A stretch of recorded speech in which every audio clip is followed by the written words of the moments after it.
Kia ora. This week, we're going to talk about fresh produce and what we're likely to see in our supermarkets over the coming months.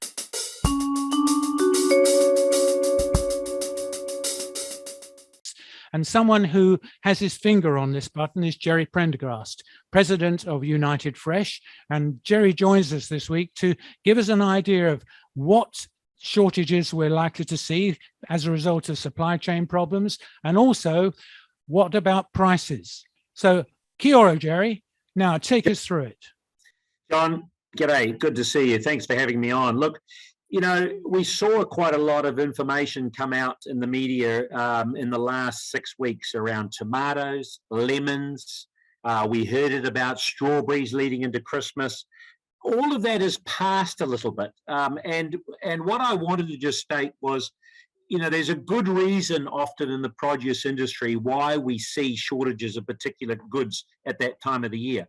What we have got now, and this is something that may be of interest to your listeners, is going into February, we're going to have challenges with green leaf vegetables in particular. Why green leaf vegetables? Well, if you think about what happened in November, we had a significant weather event that really hampered the Pukekohe region. It was devastating for the Horowhenua region, two major growing regions of New Zealand for green leaf vegetables. And the plantings that were able to go in the ground, think about planting back in November, 8 to 10 to 12 weeks later, is about to come to fruition about now. So we're going to see a shortage of those particular items. That was because of that weather event. Most of that was any fresh plantings that went in the ground were washed out. Any plantings that were trying to be put in the ground, it simply was too wet to get into the ground at that time of the year. And the end result of that is going to see a gap in the market for a short period. Now, the good news is we've had some very kind weather over the last 5 or 6 weeks. A little bit of rain that came through in the last 10 days. That's actually been exactly what those growers are looking for. The crop may catch up a little, but I still think we're going to have a gap in the market on those leafy greens. And in our business, it's about demand and supply, John. If the product is a little short, the values are going to increase. So therefore, we can expect to see higher prices in those areas. What about fruit and veg coming in from overseas? Are we likely to see any problems with that? Well, you know, this is something that has been plaguing New Zealand for ever since we saw the start of this COVID activity 18 months, nearly 2 years ago now. We saw the disruptions on imported freight. Those disruptions have continued right through to what we're experiencing today. And it's interesting, when you actually sit and talk with the importers, people on the ground dealing with the shipping companies, they just continually say the same thing. It's actually a concertina situation that's occurred over a long period of time.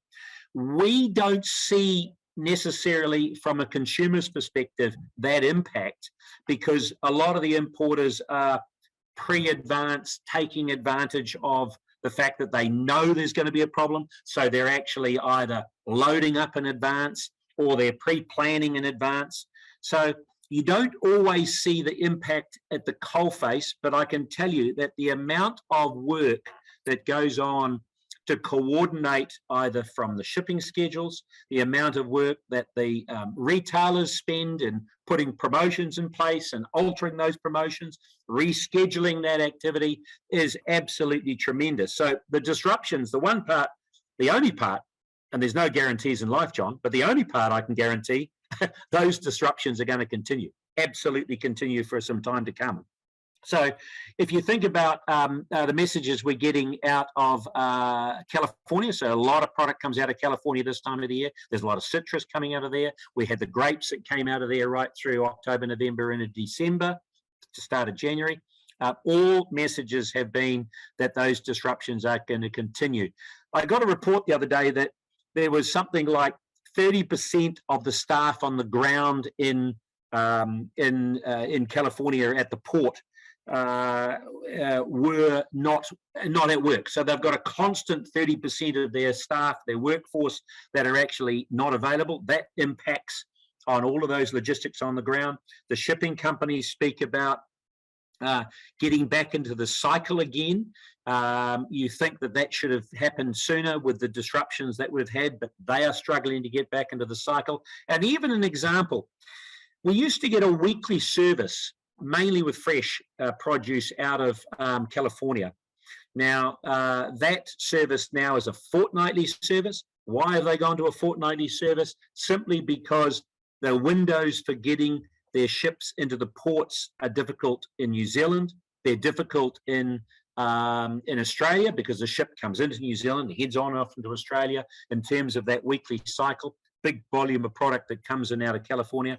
So those problems will continue. We don't believe we're going to see that improving anytime soon. And we are concerned also with increased disruption, potential increased disruptions if we see a greater Omicron interruption in New Zealand.